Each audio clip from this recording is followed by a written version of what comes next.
we have a fight. And not just one of those like hold me backs, like a legitimate people in the front row got what they paid for fight. This happened yesterday. Naz Reid took a bit of an exception to a Ron Holland foul, and Dante DiVincenzo jumping in, trying to save the day. This thing goes into the crowd. A cameraman gets taken out. You got Holland, Isaiah Stewart, Marcus Sasser all being ejected for the Pistons. Coach Bickerstaff, Reid, DiVincenzo all ejected for the Wolves, along with Pablo Prigioni. That's a lot of ejections. This game went on afterwards. It doesn't even matter what happened in the basketball game itself. This is just, we haven't seen one of these in a while, Lou. What'd you think?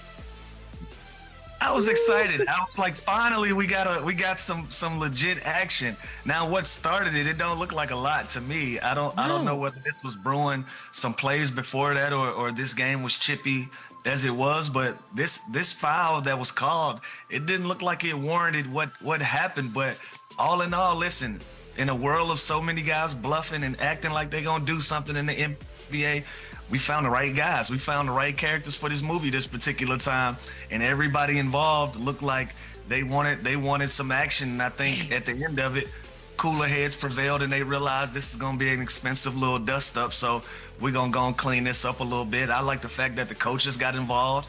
I like the fact that the players got involved. It didn't get, it spilled over into the crowd, but it didn't get too crazy. Nobody left the bench area or nothing like that. And so this is good. This is something to look forward to for time to come, with so many of our young stars being involved. And Edwards was on the bench when this was going on. Cade Cunningham was in street clothes when this was going on. So True. This is something to look forward to for years to come, as we continue to move with these two teams in different conferences. It makes you wish Minnesota was in the East, which they geographically could be. But Chandler, what'd you think? Yeah, watching that play, I'm with Lou. Like, obviously, this was brewing for a couple of plays before that. It was getting physical. My man Ron Holland's been in a couple of these little dust-ups all season long, and I love it. I love the intensity. These are both teams that are playing for something. I love it for the Pistons, kind of bringing back that bad boys mentality, kind of, scrappy, tough. But again, there's going to be some suspensions. It didn't get too crazy. There's no punches thrown here at the end of the day, but I would consider this a fight. This was definitely a more of an old school fight. Like I said, still no punches and stuff, but you got to be careful getting into the crowd too and having people get hurt in the crowd. Nowadays, God knows if there's going to be a lawsuit if one of the players accidentally hit somebody, things like that. But I think this is great. I think it's two teams, like I said, that are playing for something, that are physical teams, that are trying to create and contain and maintain their identity and their culture. So I liked it. Nobody got hurt. There's definitely going to be some fines. There's going to be some suspensions, but I think this is great. This is great for the league. More of this, less threes, and I think a little bit of balance is good for the league. You don't want the threes. You'd rather have this. I think the fan involvement, the fact that they were sort of collateral damage, might be why the suspensions are going to be, maybe bad, Lou. Like, what are you guessing? Yeah, I think because it spilled over and the fans were there and they were present and they were involved somewhat, just by where they were seated. I think you got to look at it, but I also think that's what de-escalated this as well. Like I said, once they got over there and you started getting into the scrum, I think cooler heads prevailed and everybody realized, this can go somewhere else other than a scuffle with us. And, we got kids right here. We got people paying really good. Those are some big money tickets right there. You're affecting the bottom line, you're affecting the business. And so I think that's what kind of calmed this down and everybody backed up a little bit, the fact that it did spill over into the crowd. But yeah, you're definitely looking at some fines and some suspensions. I don't know who's who, but it's going to come out today, I'm sure. Give me who you think, whatever the biggest suspension is, how many games are we thinking? Probably a game or two. I didn't see any punches thrown. Now, it was a lot of confusion, but I didn't see any real punches, just a lot of grabbing, a lot of holding at the end. Yeah, so, but that ain't my place to say. That's for somebody else to say. From what I saw, yeah, it didn't look like a lot.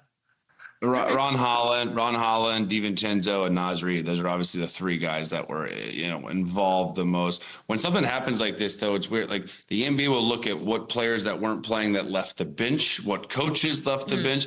take one step onto that foot, that's considered coming on the coming on the court during fight. That's going to be a suspension or a fine. So they're going to have to really dissect this video. Security honestly did a great job not letting it get too crazy in the crowd. We've seen this game before with the Pistons, obviously in a different arena, but we've seen players and fans get involved before. So at least it stayed controlled just between the two teams. But yeah, I think probably 2 or 3 games. Like there's no punches, there's no blood, there's no, it wasn't that intense. But yeah, like it. At the end of the day, it was kind of a pushing match again. But Holland, Reed, DiVincenzo, they'll get a game to 3 games, I bet. It's like ugly but great. I'm with Chandler. Like I kind of loved it. I wish there was a little bit more of that. Yeah, right. And I love that it's Detroit, and it wasn't started by Isaiah Stewart, which I would have lost money on if you would have asked who started this. For sure, I would have said Stewart. But I'd tell you, listen, I give him his flowers though. He was doing everything he could to pull DiVincenzo out of that crowd to get it. He was trying. He's trying to help. He also kept repping Detroit after the fact, as he's leaving the court on his way over there. So, anybody have any issue with anything about Isaiah Stewart? No, you know what? Him doing this, repping Detroit.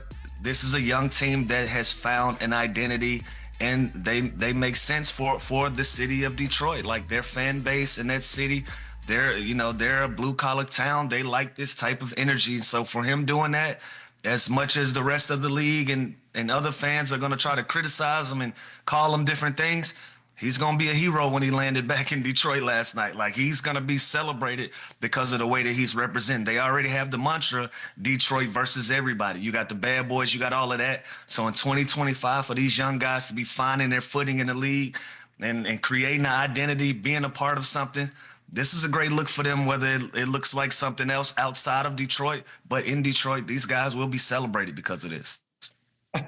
Yeah, that's a funny headline. Is Isaiah Stewart a problem for the Pistons? No, he wasn't. He had nothing to do with this fight. He had nothing to do. But yeah, he's embracing what they're doing there. He's embracing this movement back to the bad boys, this tough. I don't care if we win or lose. I don't care if it's a blowout, if it's a tight game. We are going to play physical. We are not going to back down. And that's kind of always the mentality that JB Bickerstaff's had. So no, I think the opposite. I love the fact that Isaiah Stewart is repping, this is Detroit's brand of basketball. This is who they are. This is who they've always been. They lost it for a while, but they're back. And Isaiah Stewart is the heart and soul of of that movement. Guy averages 6 points, 5 rebounds. It doesn't matter about that. This is what he's there to do. And he's got a job there probably for a while because of this type of energy. I mean, a lot of teams would want an Isaiah Stewart. I've said the Spurs, like somebody to protect your stars, somebody who's like the guy. Come playoff time, though, any concerns if he gets hot?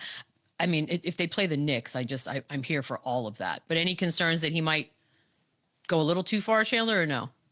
No, this is what he's there to do. He's there to mix it up. He's there to dive on the floor. He's there to play physical, to be on the offensive glass, to he is that muscle of this team. Again, there's other guys that have roles on this team to score, to play pick and roll, to shoot threes. Isaiah Stewart's job is exactly this. So again, he doesn't need to get carried away. He doesn't need to start just bulldozing people, throwing punches, but this is exactly why he's there. And he's a perfect fit for that role.